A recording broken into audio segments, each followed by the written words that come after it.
అప్పటికే చంపేశాడు తమ్ముడిని. ఎవరికి తెలియదు అనుకున్నాడు.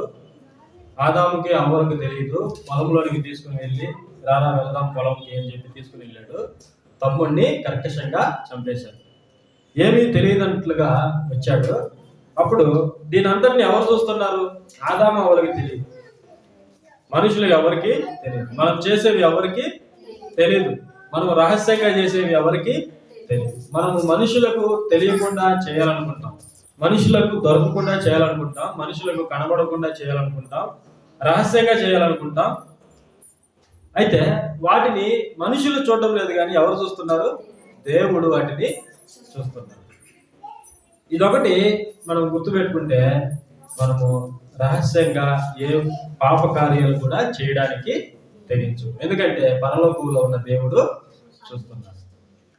ఆయన మనం చేసే ప్రతి దానికి కూడా ప్రతిఫలాన్ని ఇచ్చాడు. అలాగే కయ్యూను కూడా ఏమనుకున్నాడంటే, నేను నా తమ్ముడిని చంపేశాను, అయిపోయింది, ఒకవేళ నా తల్లిదండ్రులు అడిగినా కూడా నాకు తెలియదు అని చెప్పొచ్చు అనుకుంటున్నాడు. అయితే కయ్యూను దగ్గరికి దేవుడు వచ్చాడు. నీ తమ్ముడైన హేబేలు ఎక్కడ ఉన్నాడు అని కయ్యూను అడిగిగా అతడు, నేను ఎరుగను, నా తమ్మునికి నేను కావలివాడనా అన్నాడు. అంటే దేవునితో ఎంత అగౌరవంగా మాట్లాడుతున్నాడు చూడండి, అమర్యాదగా మాట్లాడుతున్నాడు చూడండి. అక్కడికి వచ్చింది ఎవరు? దేవుడే మాట్లాడుతున్నాడు. దేవుడే మాట్లాడుతున్నాడు, కానీ దేవునికి ఎలాంటి సమాధానం ఇస్తున్నాడో ఒకసారి మనము ఆలోచన చేయాలి. ఈరోజు మనము దేవుడితో ఇలా మాట్లాడకపోయినా కూడా మన ప్రవర్తనలో ఆ విధంగా మనం చేస్తాం. దేవుడికి కయ్యూను నేరుగా మాట్లాడేశాడు, తెగించేశాడు. దేవుడితోనే ఆ విధంగా మాట్లాడాడంటే కయ్యూను యొక్క హృదయం ఎంత కఠినంగా ఉందో ఒకసారి మీరు ఆలోచన చేయండి. అయితే మన హృదయం కూడా చాలా కఠినంగా ఉంది, కానీ మనం మాటలలో చూపించము, మనం ప్రవర్తనలో చూపిస్తాం. దేవుని సన్నిధికి రాకుండా మానేస్తారు. అది దేవునికి వ్యతిరేకంగా ప్రవర్తించడం కదా, చెప్పండి. దేవుని సన్నిధికి రాకుండా మానేస్తారు. వాక్యం వినటము మానేస్తారు.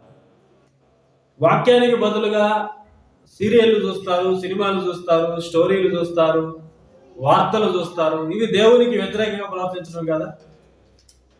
ప్రార్థన జరుగుతుంటే ప్రార్థనకి రాదు, ఇవి దేవునికి వ్యతిరేకంగా ప్రవర్తించడం కదా, చెప్పండి. అవునా కదా?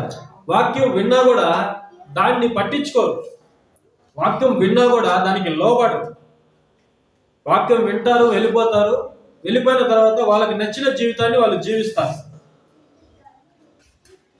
అలాంటి ప్రవర్తన కలిగినప్పుడు మనం కయ్యూను కంటే భయంకరులు కదా, చెప్పండి.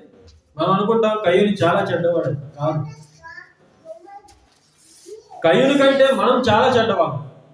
వాస్తవంగా మనం మాట్లాడుకుంటే కయ్యూను కంటే మనం చాలా చెడ్డవాళ్ళం. ఎందుకంటే మనకి ఈరోజు వాక్యం ఉంది. ప్రతిరోజు వాక్యం ద్వారా దేవుడు మనతో మాట్లాడుతున్నాడు. వాక్యంతో దేవుడు మనల్ని ప్రతిరోజు హెచ్చరిస్తున్నాడు. కయ్యూను సంతానం లేదంటారు చాలా మంది. కయ్యూనుకి వచ్చింది ఎవరి స్వభావం చెప్పండి? సాతాను స్వభావం. వాడు దుష్టునితో సహవాసం చేశాడు. కయ్యూను లేకపోవచ్చు, వాడి సంతానం లేకపోవచ్చు, కానీ కయ్యూన్ని వాడి సంతానాన్ని ఆ విధంగా మార్చిన దుష్టుడైతే ఉన్నాడు కదా. వాడు ప్రతి వారిని కూడా వాని వలె మారుస్తున్నాడు. ఎవరు వాడు? ఆది నుండి నరహంతకుడు అపవాది ఆది నుండి నరహంతకుడు. వాడిలో సత్యము లేదు. వాడు మాట్లాడేవన్నీ అబద్ధాలు, అబద్ధానికి జనకుడు. ఈరోజు క్రైస్తవులు ఎంతమంది అబద్ధాలు ఆడుతున్నారు చెప్పండి? ఎంతమంది అబద్ధాలు ఆడుతున్నారు? అబద్ధాలు ఆడతారు, మనుషుల మీద పగ ద్వేషాన్ని కుమ్మరిస్తారు. అది హత్య చేయడం కదా. యేసుప్రభు ఏమన్నాడు? నీ సహోదరుని ద్వేషిస్తే నువ్వు నరహంతకుడివి అన్నాడా లేదా? అన్నాడు. అంటే మనలోనే నరహంతకులు ఉన్నారు, అబద్ధికులు ఉన్నారు, మనలోనే దేవునికి వ్యతిరేకులు ఉన్నారు. కానీ మనం ఏం చెప్పుకుంటాం? మనం నీతిమంతులుగా మనల్ని స్థాపించుకుంటాం.